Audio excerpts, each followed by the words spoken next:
Hi guys, this is the second video in my series on budget smart home devices, and today I'm going to be going over the Sonoff Smart Switch and also showing you how to wire it in and then pair it with Google Home to use with voice activation. I've also got another brand new one, so keep watching the video and you can find out how to get your hands on this for free in my giveaway.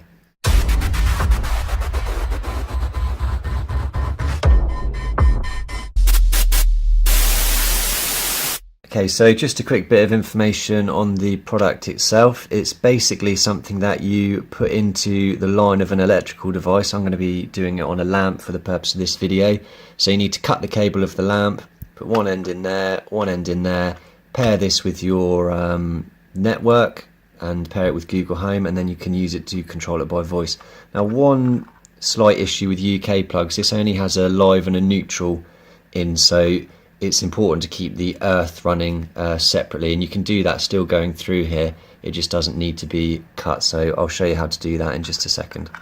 Once you've decided what you're going to wire this into and basically turn into a smart device, the first thing to do obviously is make sure that device isn't plugged in. Sounds obvious, but we are playing with electricity here, so it is very dangerous. Also, I'll just say that if you're not confident at all or you're not sure if what you're doing is right, it is quite simple, but it's not worth taking the risk if you're not sure, and there are other ways to achieve the same result with much safer smart plugs, and I'll be doing a review on this one in episode 3 of my budget smart home device series, so stay tuned for that. Right, a few tools that you're going to need. You're going to need a small Phillips screwdriver, a small flat-headed screwdriver, and a sharp knife or a sharp pair of scissors. Right, the device I'm working on only has a live and neutral cable, but if yours has an earth, you need to make sure that this is left uncut so that it can run along the inside of the casing. And to do this, you need to put 2 scores in the outer shield of your cable, about 9 centimeters apart, so that there's enough room for it to bend around the inside of the housing. And then you can make sure that this is left intact to run through, whilst you can still cut the live and neutral cables.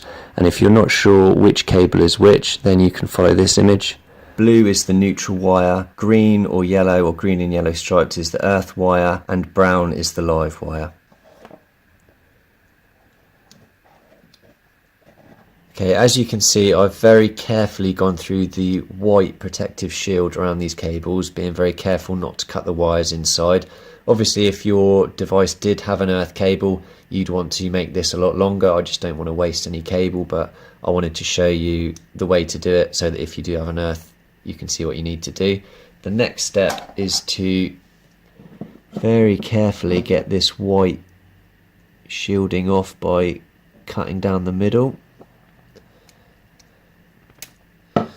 Right, okay, so that's the white shielding off. As I said, if you did have an earth cable, you would need to make this distance about 9 centimeters long so that you can run the earth round the side so that it's not damaged at all. But as this lamp only has a live and neutral, the next step that we need to do is cut them,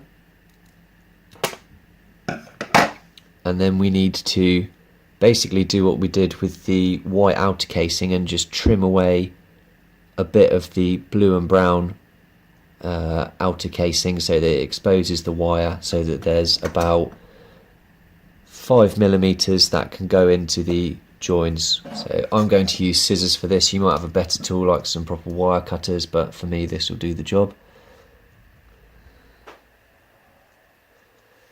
So there we go. If you try and sort of pull at it rather than cutting right the way through, that's the kind of finish that you'll be left with, and then you need to just spin the edges round just so that it creates a more stable connection, and you'll need to do that 4 times and then it's ready to be plugged in. Okay, so once you've trimmed back your 4 exposed wires, just make sure that they're nice and tightly spun, and then just trim back the copper so that it's only about 5 millimeters long on each one.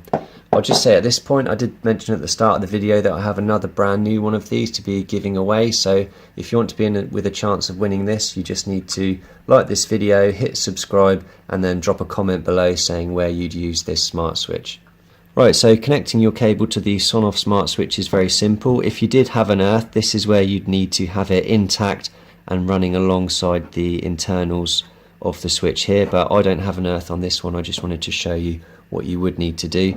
Now the most important thing to do is check that you're putting the live and neutral cables in the right holes, and you can do this by lining up this button with the casing and putting the casing back on, and then you have the labels here for live and neutral. So once that's pushed back on, you simply have to unscrew these lugs like so, and then that will make the holes much bigger for you to put your cables into. Now the side that's coming from the power source needs to come in from the left hand side, and the side going to your device needs to go from the right hand side. So let's just give these a final twist, double check that we're lining that up right, so brown is live and blue is neutral, and then push them into the holes and screw down on top of them.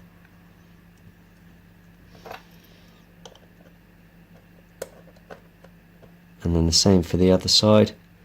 One thing to keep in mind is that you need to do this with the casing on, or if you are wiring an earth through the middle, this main chunk of cable does need to go through this loop in the outer casing. So if you were doing it with the casing off, you'd first of all have to put your cable through like that. Okay, and once you've done that, just make sure that each screw is nice and tight, and then just double check that you've got blue going into neutral and out of neutral, and brown going into live and out of live. Right, the final parts to put back on are these outer panels, which just help clamp the wire back in place. So there's 4 screws that would have come with the Sonoff Smart Switch, and you just need to screw those in.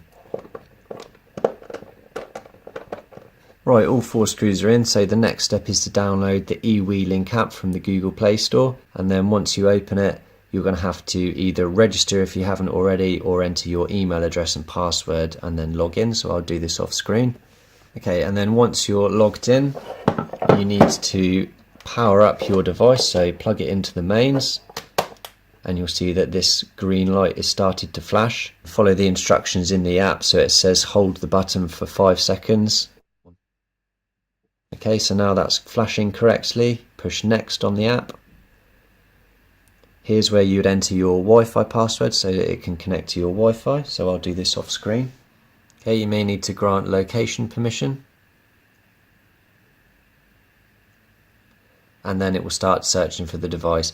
Now at that point it may bring up an error message saying that it can only work on a 2.4 GHz network and not a 5 GHz network. If that's the case, simply go into your router settings and separate the channels.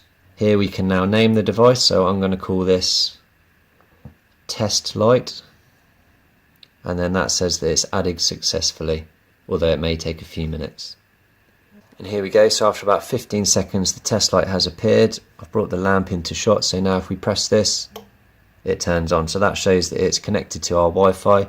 The next step is to get this hooked up to Google Home. This is very simple. You just need to open the Google Home app, push the menu button, hit Home Control, hit the blue plus button, and then scroll down to find an app called Smart WeLink. Here we go.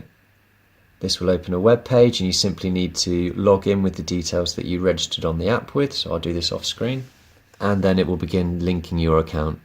So here we go, Test Light has appeared. You can assign it a room if you want. We'll put this in the hallway. Done. And then we should be good to go. Right, that's all set up now, so it should work via voice commands with any Google Assistant device. Turn on the test light. Okay, turning on the test light. Okay Google, turn the test light off. There you go, turning off the test light. Okay, so there you see, it's a very cheap way of turning any device into a voice controlled smart device. Hope this video has been helpful for you. If you have any questions, then please drop them in the comments below, and don't forget I'm giving one of these away for free, so if you want to be in with a chance of winning that, just hit like, hit the subscribe button, and then drop me a comment below saying where you'd use this Sonoff Smart Switch. Thanks for watching.